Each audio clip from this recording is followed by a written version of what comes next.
네, 안녕하세요. 저는 포르투갈어과 학생회장 여찬우입니다. 안녕하세요. 저는 농업과 학생회장 김여민입니다.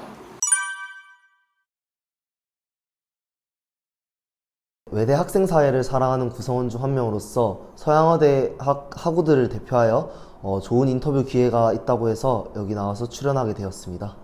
네, 저는 고등학교 때부터 지금까지 꾸준히 학생회를 해오고 있는데 대학교에 입학하고 나서 그리고 농업과 학생회장이 되고 나서는 이런 대학의 3주체 중 하나인 학생의 인권에 대해서 더 진지하게 고민해 볼 수 있는 경험과 기회가 생기게 되었고 이런 저의 생각과 경험들을 학우분들과 공유하고 싶다라는 생각에 인터뷰에 응하겠다고 결심을 하게 되었습니다. 네, 우선 말 그대로 학생들의 권리라고 생각합니다.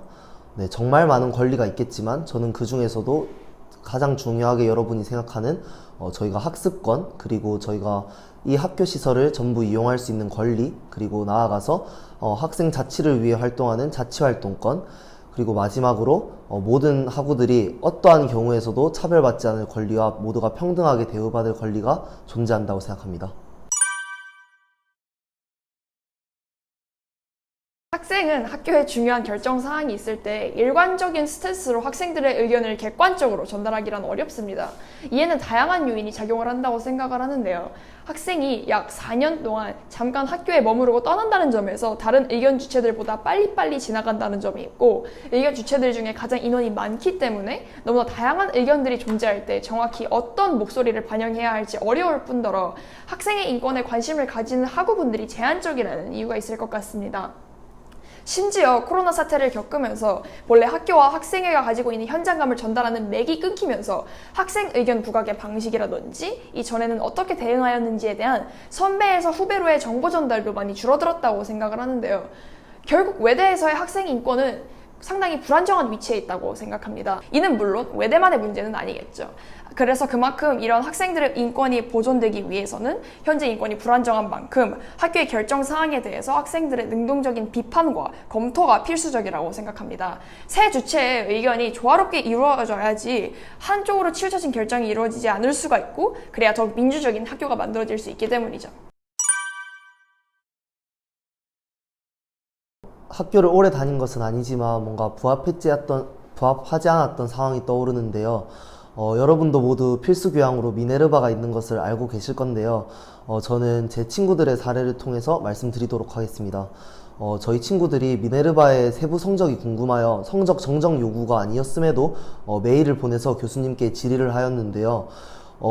물론 저희 학우들이 충분히 저는 주장할 수 있는 권리라고 생각했지만 교수님께서는 너가 뭔데 그 점수를 알아야 되냐 라는 식으로 메일에 답장이 오셨어요. 그래서 친구들이 성적에 대한 세부 점수를 알고 싶었음에도 불구하고 그렇게 의견이 묵살당하고 학생이라는 이유로 그러한 점수도 알지 못하는 것이 조금 부당하고 이러한 학생 인권이 침해당한 사례라고 뭔가 좀 기억에 남는 것 같습니다.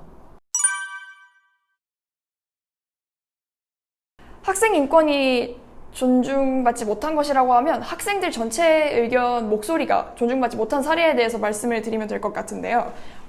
2022년 올해 5월 학칙 개정안에 대해서 학교가 한번 학생들의 의견을 묵살했던 사례가 있었습니다.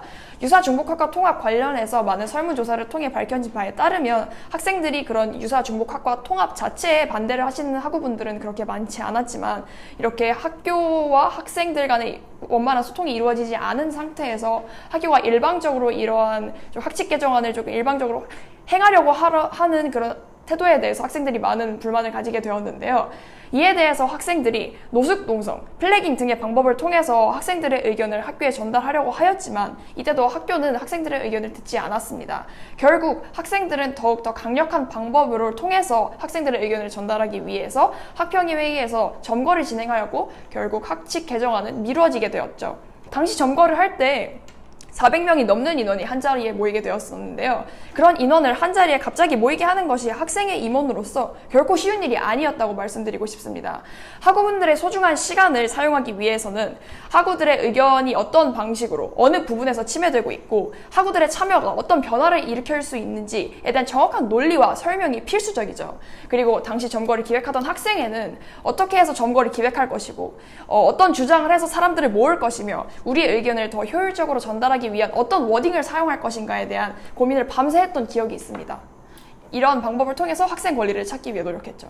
그래서 저는 조금 다른 종류의 학생 인권을 침해당한 사례를 제가 말씀드려보자면 학생 인권에는 굉장히 많은 부분이 있다고 생각하는데 저는 제가 들었던 대학 영어에서 개인 성적이 모두 다 공개된 사건이 있었는데요. 모든 학생들이 이름과 함께 학번까지 나왔고 모든 성적이 공개가 되었습니다. 중간고사 성적이.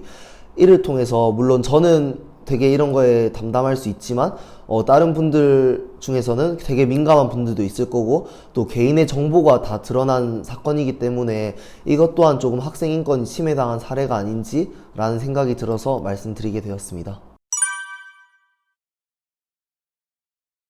항상 학우들이 피해가 있는 사례가 없는지 유심히 살펴보고 과 신문고를 통해 학생들의 목소리를 잘 경청하는 것이 선결 과제라고 생각합니다. 저희 과의 경우를 통해서 다른 과에는 소리함으로 불리는 것이 저희 과의 과 신문고인데요. 이 신문고에는 많은 학생들의 의견이 들어옵니다. 물론 제가 해결하기 어려운 부분도 있고 조금 다양한 의견이 들어와서 힘든 점도 있지만 이러한 점을 해결하기 위해 최대한 노력하고 백방으로 뛰어다니며 모두 다 해결하면서 노력하는 것이 저희 과의 학생 인권을 조금이라도 더 향상시킬 수 있는 길이라고 생각하고 조금 더 열심히 해보도록 하겠습니다. 포르투갈어과 학생회장님이 말씀해주신 게 이제 학생의 임원으로서의 과제라고 한다면 이제 저는 이제 학우 개개인분들께서 학생 인권에 대해 관심을 갖고 학생 간의 소통 또한 꾸준히 이루어져야 하는 것이 최우선의 과제라고 생각을 하는데요. 학생 인권에 대한 논의와 소통이 학생 간에 꾸준히 이루어져야 의사 결정에 대한 학생들의 통일된 의견이 존재할 수 있고 의견이 논리와 설득력을 가질수록 그리고 하나의 통일된 목소리를 낼수록 의견 주체로서의 학생의 위치가 더 견고해지기 때문에 이를 항상 인식하고 소통하려 노력하는 것이 학우들의 인권을 위해 가장 중요하다고 생각합니다. 외대 사회를 사랑하는 구성원 중 한 명으로서 이렇게 학생 인권에 대해서 말할 수 있는 좋은 기회여서 나오게 되었는데 정말 인터뷰를 같이 하면서 정말 뿌듯했고 많은 저희 학우분들이 이러한 학생 인권에 대해서 조금 더 생각을 깊게 할 수 있는 계기가 된다면 전 그걸로 너무 행복할 것 같습니다. 포르투갈어과 학생회장님이 말씀하신 것처럼 저희가 사랑하는 학교, 저희가 사랑하는 외대가 더 긍정적인 발전을 할 수 있도록 학생들의 의견이 필수적인 건데 이러한 의견 추합이라든지 의견 주체라든지 이런 거에 대해서 말할 기회를 만들어주셔서 너무 감사했습니다. 감사합니다. 감사합니다.